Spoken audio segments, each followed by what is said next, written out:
what are the initial tasks of this organization going to be? The initial, there's some tasks before we actually have created the organization, and the most important one is for council to approve the application and articles of incorporation. So back in 2009, we had this application to the province to create the corporation all ready to go, and we needed the approval of council by resolution in order to proceed, and we were unsuccessful in getting that. So that's one first very important step. Why Why? were you unsuccessful? Actually, I was just asked that question in the hallway, and I think there was a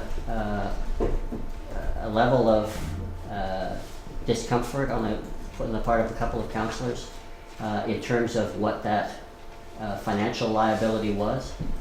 And as I've explained in the previous slides, I don't think they understood that there were ways to limit that liability, that this wasn't actually committing a large amount of the municipality's revenue to something that it was unclear what it was going to do. It was basically providing a very small amount of seed funding to get something going that was going to have to be self-sustaining by some of the models that we've included in the report.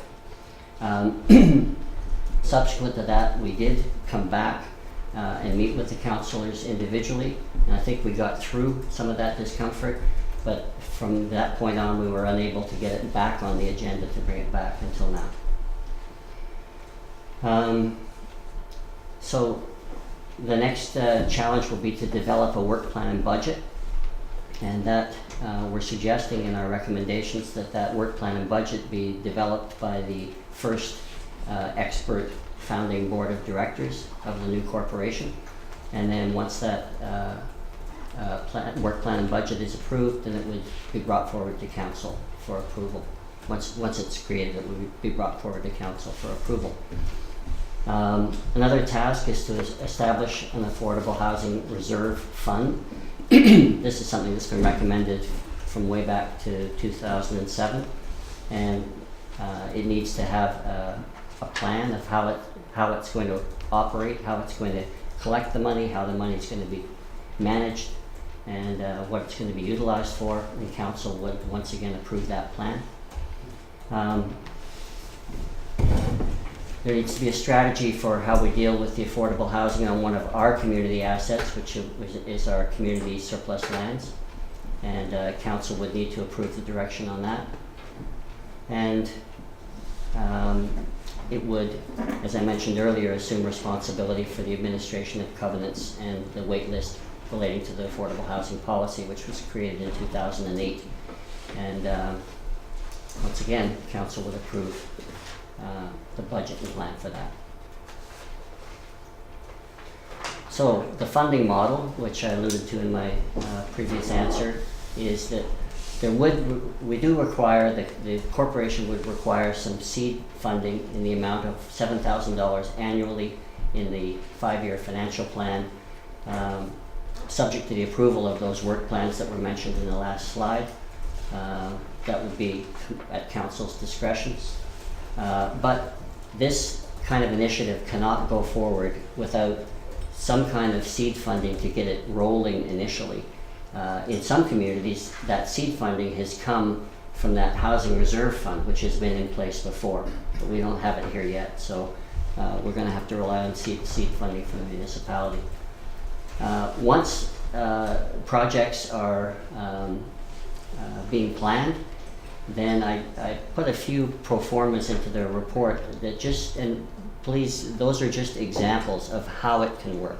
Those are not pro formas necessarily for projects on Bowen Island, but it's a demonstration, and this is also in response to some of the concerns that came up last time we met with council. How does this work? How does the financial model work for these projects to support the housing corporation? And it's basically through a fee applied to the development cost. So the housing corporation becomes a development partner, and it charges a fee for its role in producing the project. And then we have the external sources, which would be the Housing Reserve Fund. And there are a number of questions to answer about how that fund would be created, and those would be developed through the expertise of the founding board of directors. Ultimately, I think the plan would be to, once funding is in place, to hire staff, and there would probably be, with that $7,000 a year until we get the first project in the pipeline, that would probably be some contract work or some part-time staff positions. So, next steps, create the corporation, select the founding directors, allocate the funding, and this last point is very important. We need to have the affordable housing initiative and the creation of the corporation and the, I guess, the support for the corporation from the community and from the municipality clearly stated in the strategic plan. So we know this isn't just the housing corporation's idea, this is the community delegating the responsibility and the challenge for producing affordable housing to the housing corporation. So thank you, Tim. And so just to conclude, we're asking that Council approve all 8 of our recommendations. In combination, they enable Council's Affordable Housing Working Group to morph into a small, nimble, flexible, yet robust and fully accountable municipal organization dedicated to creating diverse and affordable housing units which are compatible with our community's vision and values. As Tim said, one of those recommendations is that Council reinstate affordable housing in its strategic plan. To do that would, of course, strengthen the alignment of the strategic plan with the goals of the updated official community plan, where affordable housing now has considerably more prominence in statements of vision, goals, and policies. The Bowen Island Housing Corporation would then become Council's strategic tool for taking action on that affordable housing priority. So in ending, I'd just like to emphasize that there is simply no notable downside to going ahead with the next steps that the Affordable Housing Group is recommending, and ultimately even with establishing the Bowen Island Housing Corporation. Council controls the level of financial exposure at all times and the scope of the work. There is an expectation of annual funding, but it's a relatively small amount in comparison to what the other strategies for affordable housing the Council might consider, or to what the cost of staff support might be for some of those administrative and other associated responsibilities that Tim has referred to. At this time, the extent of municipal commitment requested is limited to the formation of the group of founding directors of the Bowen Island Housing Corporation to carry out a specific set of tasks. These directors will have to return to Council for authorization at all key decision-making points, including the initial work plan that Tim has referred to, the pre-incorporation work plan that is, and budget,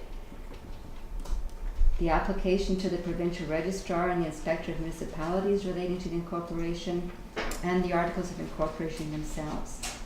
So these recommendations, although they take a whole page and there's 8 of them, they actually are still yet another small and very safe step towards where we're trying to get to.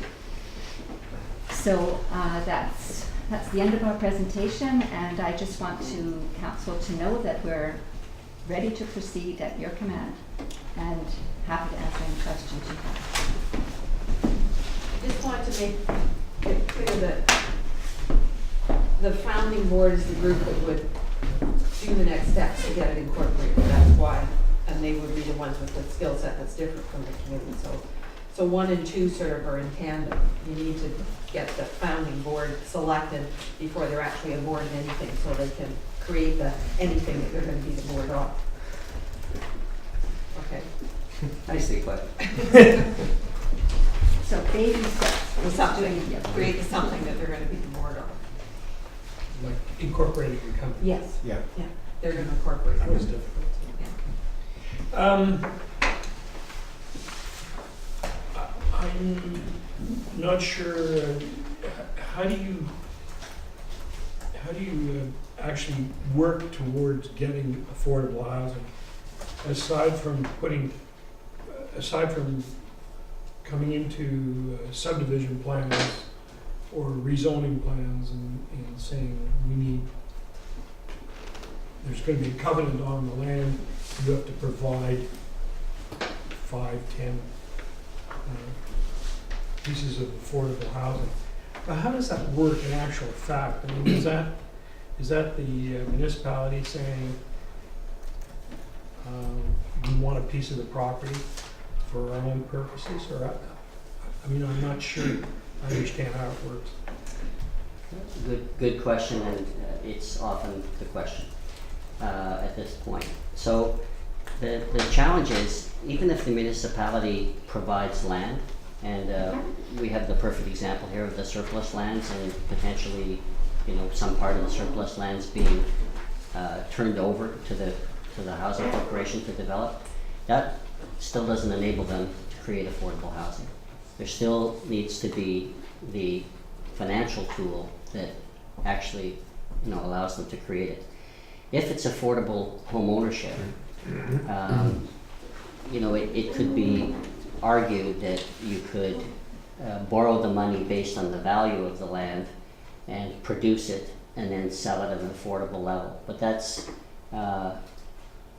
very difficult, especially without the development partner and the expertise. So what we're suggesting here is, in order to be successful, we do need to have that developer on board, and we need the best way to do that, rather than having a site that's dedicated only to affordable housing, is to have a site that has potential for affordable housing as part of a larger development, as a percentage of it. And if the municipality can actually provide the land for that project at little or no cost, then there's a profit margin there that can be applied to create the affordable housing. If the municipality, in its wisdom, can grant a zoning lift to that property, which creates a profit opportunity for the developer, then some of that profit can be applied back to creating the affordable housing. So that's the way the mechanism works. The developer is providing, he's got the profit motive and he's got the expertise. The nonprofit, the housing corporation, provides the facilitation as to exactly what it is we need, what would work, and the municipality provides the lift in rezoning. And that's the equation that various municipalities have used in various ways to create affordable housing. Have they tried to do something with rental housing? I mean, is that, or is that, I mean, our last 20 years or whatever, federal governments have done away with the rental incentives to build rental housing. Is this a way of bringing? Well, they were really rental subsidies.